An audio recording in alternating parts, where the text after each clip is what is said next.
ಒತ್ತಡದ ಜೀವನ, ಬದಲಾದ ಲೈಫ್ ಸ್ಟೈಲ್, ಹೃದಯದ ಮಾತು ನೋವುಗಳನ್ನು ಕೇಳಿಸುವುದು ಹೇಗೆ, ಹೃದಯದ ಆರೋಗ್ಯ ಕಾಪಾಡಿಕೊಳ್ಳುವುದು ಹೇಗೆ, ಇದೇ ಇವತ್ತಿನ ವಿಶೇಷ ಹೃದಯದ ಮಾತು.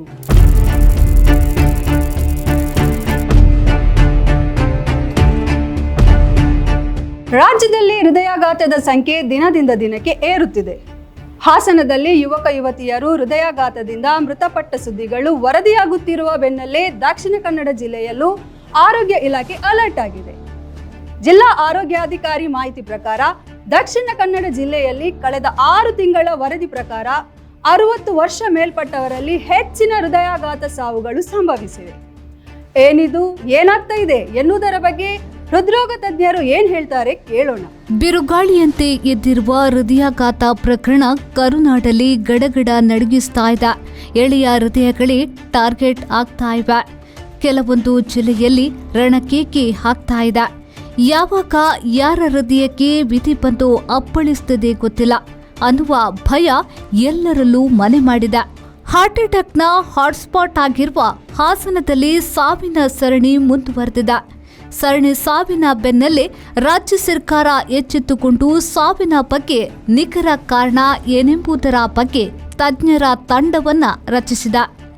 ದಕ್ಷಿಣ ಕನ್ನಡ ಜಿಲ್ಲೆಯಲ್ಲೂ ಆರೋಗ್ಯ ಇಲಾಖೆ ಅಲರ್ಟ್ ಆಗಿದೆ. ಜಿಲ್ಲಾ ಆರೋಗ್ಯಾಧಿಕಾರಿ ಮಾಹಿತಿಯ ಪ್ರಕಾರ ದಕ್ಷಿಣ ಕನ್ನಡ ಜಿಲ್ಲೆಯಲ್ಲಿ ಕಳೆದ 6 ತಿಂಗಳ ವರದಿಯ ಪ್ರಕಾರ 60 ವರ್ಷ ಮೇಲ್ಪಟ್ಟವರಲ್ಲಿ ಹೆಚ್ಚಿನ ಹೃದಯಾಘಾತ ಸಾವುಗಳು ಸಂಭವಿಸಿವೆ ಎಂದು ತಿಳಿದು ಬಂದಿದೆ. 40 ರಿಂದ 50 ವರ್ಷದೊಳಗಿನ 18 ಮಂದಿ, 50 ರಿಂದ 60 ವರ್ಷದೊಳಗಿನ 18 ಮಂದಿ ಹಾಗೂ 60 ವರ್ಷ ಮೇಲ್ಪಟ್ಟು 45 ಮಂದಿ ಹೃದಯಾಘಾತದಿಂದ ಮೃತಪಟ್ಟಿರುವುದಾಗಿ ವರದಿಯಲ್ಲಿ ತಿಳಿಸಿದ್ದಾರೆ. 20 ರಿಂದ 40 ವರ್ಷ ವಯಸ್ಸಿನ 4 ಮಂದಿ ಹೃದಯಾಘಾತದಿಂದ ಮೃತಪಟ್ಟಿದ್ದಾರೆ ಎಂದು ದಕ್ಷಿಣ ಕನ್ನಡ ಜಿಲ್ಲಾ ಆರೋಗ್ಯ ಇಲಾಖೆಯ ವರದಿ ನೀಡಿದೆ. ದಕ್ಷಿಣ ಕನ್ನಡ ಜಿಲ್ಲೆಯಲ್ಲಿ ಕಳೆದ 6 ತಿಂಗಳಲ್ಲಿ 85 ಮಂದಿ ಹೃದಯಾಘಾತಕ್ಕೀಡಾಗಿ ಬಲಿಯಾಗಿದ್ದಾರೆ. ದಕ್ಷಿಣ ಕನ್ನಡ ಜಿಲ್ಲಾ ಆರೋಗ್ಯಾಧಿಕಾರಿ ಡಾಕ್ಟರ್ ತಿಮ್ಮಯ್ಯ ಅವರ ಮಾಹಿತಿಯ ಪ್ರಕಾರ ಜನವರಿಯಿಂದ ಜೂನ್ವರೆಗೆ ಜಿಲ್ಲೆಯಲ್ಲಿ 380 ಜನರಿಗೆ ಹೃದಯಾಘಾತವಾಗಿತ್ತು. ಇದರಲ್ಲಿ 85 ಮಂದಿ ಮೃತಪಟ್ಟಿದ್ದಾರೆ. ಈ ಸಾವುಗಳಲ್ಲಿ 54 ಪುರುಷರು ಮತ್ತು 31 ಮಹಿಳೆಯರು ಸೇರಿದ್ದಾರೆ ಅಂತಿದ್ದಾರೆ ಜಿಲ್ಲಾ ವೈದ್ಯಾಧಿಕಾರಿ ಡಾಕ್ಟರ್ HR ತಿಮ್ಮಯ್ಯ. ಇತ್ತೀಚಿನ ದಿನಗಳಲ್ಲಿ ಬೇರೆ ಬೇರೆ ಜಿಲ್ಲೆಗಳಲ್ಲಿ ಹೃದಯಾಘಾತಕ್ಕೆ ಸಂಬಂಧಪಟ್ಟಂತೆ ಒಂದಷ್ಟು ಸುದ್ದಿಗಳು, ಸಾವಿನ ವರದಿಗಳನ್ನು ಎಲ್ಲ ದೃಶ್ಯ ಮಾಧ್ಯಮಗಳಲ್ಲಿ, ಸೋಷಿಯಲ್ ಮೀಡಿಯಾ ಅಥವಾ ಸಾಮಾಜಿಕ ಜಾಲತಾಣಗಳಲ್ಲಿ ನಾವು ನೋಡ್ತಾ ಇದ್ದೇವೆ. ನಮ್ಮ ಜಿಲ್ಲೆಯಲ್ಲಿ ನಾವು ನಿನ್ನೆ ಅಂಕಿಅಂಶಗಳನ್ನು ತೆಗೆದುಕೊಂಡಿದ್ದೇವೆ. ಇದರಲ್ಲಿ ಏನು ಸರ್ವೇ ಸಾಮಾನ್ಯವಾಗಿ ಇರುವಂತಹ ಅಂಕಿಅಂಶಗಳೇ ಇದ್ದಾವೆ. ಅನಿರೀಕ್ಷಿತವಾಗಿ ಯಾವುದೇ ರೀತಿಯ ಏರುಗತಿಯ ಹೃದಯಾಘಾತವಾಗಲಿ, ಏರುಗತಿಯ ಹೃದಯಾಘಾತದಿಂದ ಆಗುವ ಸಾವುಗಳು ಸಂಭವಿಸಿ ಇರುವುದಿಲ್ಲ. ನಮಗೆ ಇರುವ ಮಾಹಿತಿಯ ಅಂಕಿಅಂಶಗಳ ಮಾಹಿತಿಯ ಪ್ರಕಾರ ನಮಗೆ ಜನವರಿಯಿಂದ ಇಲ್ಲಿಯವರೆಗೆ 380 ಮಂದಿಗೆ ಹೃದಯಾಘಾತ ಆಗಿದೆ. ಇದರಲ್ಲಿ 40 ವರ್ಷದ ಒಳಪಟ್ಟ ಕೇವಲ 3 ಮಂದಿಗೆ ಮಾತ್ರ ಹೃದಯಾಘಾತ ಆಗಿರುವಂಥದ್ದು, ಡೆತ್ ಆಗಿರುವಂಥದ್ದು. ಹಾಗಾಗಿ ಅನಗತ್ಯವಾಗಿ ಯಾರೂ ಕೂಡ ಈ ಬಗ್ಗೆ ಆತಂಕಕ್ಕೆ ಒಳಗಾಗುವುದು ಬೇಡ. ಹೃದಯಾಘಾತ ಆದರೆ ಒಂದು ವೇಳೆ ಲಕ್ಷಣಗಳು ಹೀಗಿರ್ತವೆ. ಸಾಮಾನ್ಯವಾಗಿ ಎದೆ ನೋವು ಬರುತ್ತೆ, ಎದೆಯಲ್ಲಿ ತುಂಬ ಭಾರ ಇರುವಂಥ ಅನಿಸುತ್ತೆ, ಎದೆ ಉರಿ ಕಾಣಿಸ್ಕೊಳ್ಬೋದು. ಎದೆ ಉರಿ ಕಾಣಿಸ್ಕೊಂಡಾಗ ಸರ್ವೇ ಸಾಮಾನ್ಯವಾಗಿ ಏನು ಮಾಡ್ತಾರೆ ಅಂತಂದರೆ ಇದು ಗ್ಯಾಸ್ಟ್ರಿಕ್ ಇರ್ಬೋದು ಅಂತ ಹೇಳಿ ಮನೆಯಲ್ಲಿ ಮಾತ್ರೆ ನುಂಗೋದು, ನಾಳೆ ಹೋಗೋಣ ಅಂತ ಅನ್ನೋದು ದಯವಿಟ್ಟು ಬೇಡ.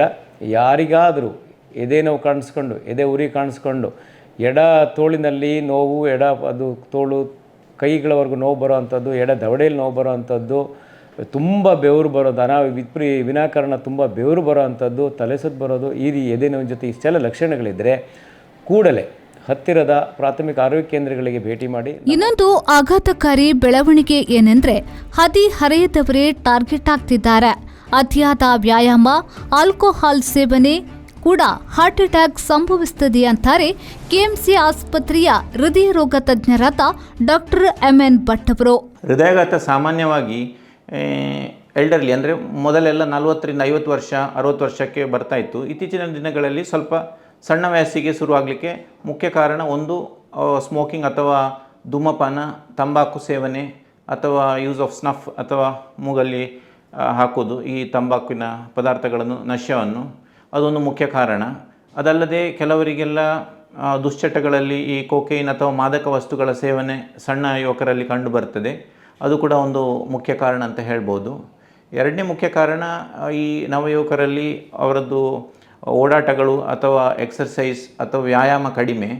ಬಟ್ ಅದೇ ರೀತಿಯಲ್ಲಿ ಹೇಳೋದಿದ್ರೆ ಓಡಾಟ ಹೆಚ್ಚಾಗಿ ಬೈಕ್ ಅಥವಾ ಸ್ಕೂಟರ್ ಇಂಥದ್ರಲ್ಲೇ ಓಡಾಟ ಜಾಸ್ತಿ, ಫಾಸ್ಟ್ ಫುಡ್ಡಿಗೆ ಒಲವು ಜಾಸ್ತಿ, ವಾಕಿಂಗ್ ಕಡಿಮೆ.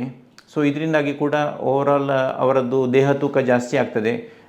ಓಡಾಟ ನಡಿಗೆ ಕಡಿಮೆ ಆದ ಕೂಡಲೇ ವ್ಯಾಯಾಮ ಕಡಿಮೆಯಾಗಿ ಇದರಿಂದಾಗಿ ಸಕ್ಕರೆ ಕಾಯಿಲೆ, BP ಕಾಯಿಲೆ ಮುಂಚೆಗಿಂತ ಬಹಳ ಬೇಗ ಬರ್ತದೆ ಈಗಿನ ಯುವಕರಲ್ಲಿ. ಸೊ ಅದರಿಂದಾಗಿ ಕೂಡ ಹಾರ್ಟ್ ಅಟ್ಯಾಕಿನ ಸಮಸ್ಯೆ ಮತ್ತು ಬೊಜ್ಜು ಮತ್ತು ಕೊಲೆಸ್ಟ್ರಾಲ್ ಸಮಸ್ಯೆಗಳು ಜಾಸ್ತಿಯಾಗಿ ಕಂಡುಬರ್ತದೆ ಯುವಕರಲ್ಲಿ. ಹೃದಯ ಮನುಷ್ಯನ ಅಂಗಾಂಗಗಳಲ್ಲಿ ಕೇಂದ್ರ ಬಿಂದುವಾಗಿದೆ. ಇದನ್ನು ಜೋಪಾನವಾಗಿ ಕಾಪಾಡಿಕೊಳ್ಳುವುದೇ ನಿಮ್ಮೆಲ್ಲರ ಧ್ಯೇಯವಾಗಿದೆ. ಹೃದಯಾಘಾತ ಬಗ್ಗೆ ಭಯಬೇಡ, ಎಚ್ಚರವಿರಲಿ ಅಂತ ಹೇಳ್ತಾ ಈ ಕಾರ್ಯಕ್ರಮನ ಮುಗಿಸ್ತಾ ಇದ್ದೀನಿ. ನಾನು ಶ್ರುತಿ ದಿನೇಶ್.